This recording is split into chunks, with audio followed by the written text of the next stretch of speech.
and it turns out he's blocked everyone from the campaign and now left the Discord server too. Welcome to the Twisted Pint Tavern. Today we're actually staying at the tavern because, well, I asked you guys what were the best or worst traps that you've encountered or created. And man, did you guys have some stories. So today we'll be taking a look at some of these, and trust me, there are plenty more where these came from. So we will definitely be doing a part 2 and maybe even part 3 sometime soon. But I've rambled long enough, so let's get into the video. The best, worst trap I've ever created was a door enchanted with a non-detection spell on it. Whatever magical means my players tried to do, I would just say something blocks your way of detecting it, a more powerful spell perhaps, and they would anxiously freak out. After half an hour of that, the wizard told his weasel familiar, "Alright buddy, I will get you resurrected in no time, just turn the knob." And it was the only enchantment on it, not even a single dart trap. If you need a little bit of time to scramble through your notes and figure out the next plot point, just tell your players they come across what is obviously a trap, but don't tell them what the trap is, and they'll just spend an hour trying to figure it out, going back and forth with each other on strategies, because, well, we know that it's trapped, but how do we figure out what it does? And then if you really want to mess with them, it just doesn't do anything. Quest: Explore the Creepy Mansion. We entered the kitchen. It had a chessboard-like floor. Our NPC guide said, "Be careful, the black tiles are dangerous." So we tried to only step on the white tiles. As we did, the black one snapped shut like a bear trap, doing 1d10 bludgeoning damage and grappling us. The guide shouted, "Idiots, I told you the black ones are no good." So I'm pretty sure I'm imagining this right. The white tiles were like pressure plates, and when those were pressed down, the black tiles actually slammed up on piston arms or something and cracked down on your leg. So the black tiles were the dangerous ones, but the white tiles were the triggering ones. So it's kind of you're screwed either way. I've got to give it to one of my most recent ones, which is basically the never-ending hallway. So how the trap worked was that there was a room in a hallway and the player started in there. Every time they tried to go down the hallway or one on the left or right, they just ended up in the other hallway. Now at first they assumed it was teleporting them, but in actuality, they were under a hypnosis effect that made them walk backwards to the other hallway to give it the teleportation effect. The thing that wasn't affected by this wave was the room that they started in, so they got out by having some guards that had special keys that made them immune to the effect come check on them and then quickly overpowered them and escaped. So basically, you try to go down one hallway and you end up going down the other, but you don't remember going down the other. So it's not teleportation, but it feels like teleportation. I like the traps like this that are kind of like deflections. They make you think it works a very specific way, and so you try to counteract that very specific way just to find out, oh no, it actually works this way instead. It's a good way to maybe make your players waste a few resources before a boss fight.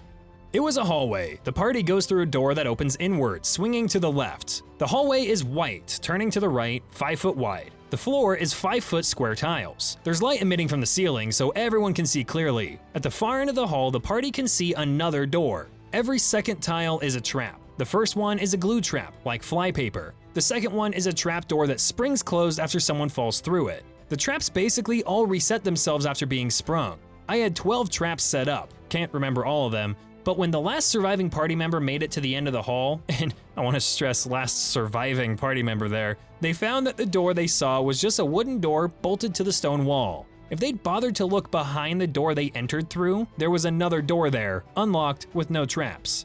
At that point, the survivor realized they had to go through all 12 traps again just to get out. Since they never closed the door they entered through, they never even found the other door. So I think I'm imagining this correctly, but basically the door swings inward and where it opens to the left, it actually covers the door that you want to leave through. So you have to go into the open door, turn around, close it, and then you see the other door that was covered by this one. So it's such a little mind game to the party because they're sitting there trying so hard to figure out how to get down to what they think is the obvious exit, but in reality, they were right there all along.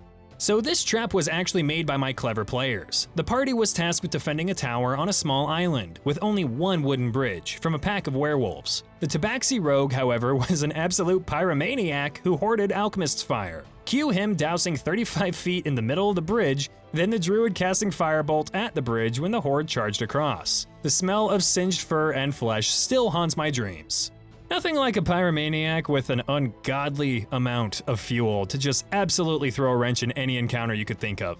You'd think, oh, it's just fire, it's just alchemist fire, it's fine, they can't get through everything with that. Trust me, if they're a pyromaniac, they'll find a way.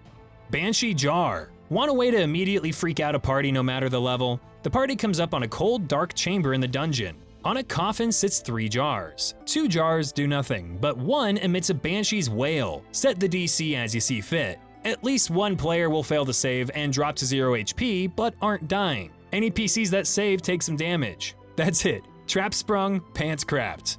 See, when it comes to traps, we all like the really intricate, thought-out ones, but sometimes all it takes is a screaming jar, and that just terrifies the players. They don't want to touch anything else, they don't want to do anything else. They activated a screaming jar, and someone's almost dead. And that's just a good time.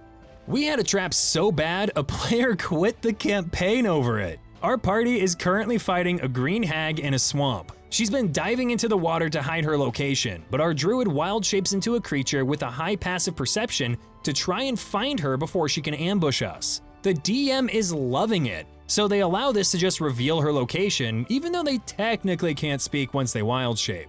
On the 3rd instance of this happening, the hag has clearly dashed away to not get caught so easily this time. The player is zipping up and down to find her while we hold our attacks for the off chance where she comes for us instead. Well, one of the areas was extra mucky. The DM asks him to roll athletics to push through. He rolls low and the DM tells him he's slowed down by the mud and is going to be moving at half speed next turn. No big deal, we think. The player ends his turn as normal and then he's gone. He's out of the game? The DM exclaims, very confused. We say, oh, maybe it's just technical issues, but the DM clarifies that he left the campaign, not just the game. Now we're even more confused. The DM and one of the players, who'd been chatting with that player on Discord earlier, try to message him to see what's going on, and it turns out he's blocked everyone from the campaign and now left the Discord server too. Who knew that mud dealt psychic damage?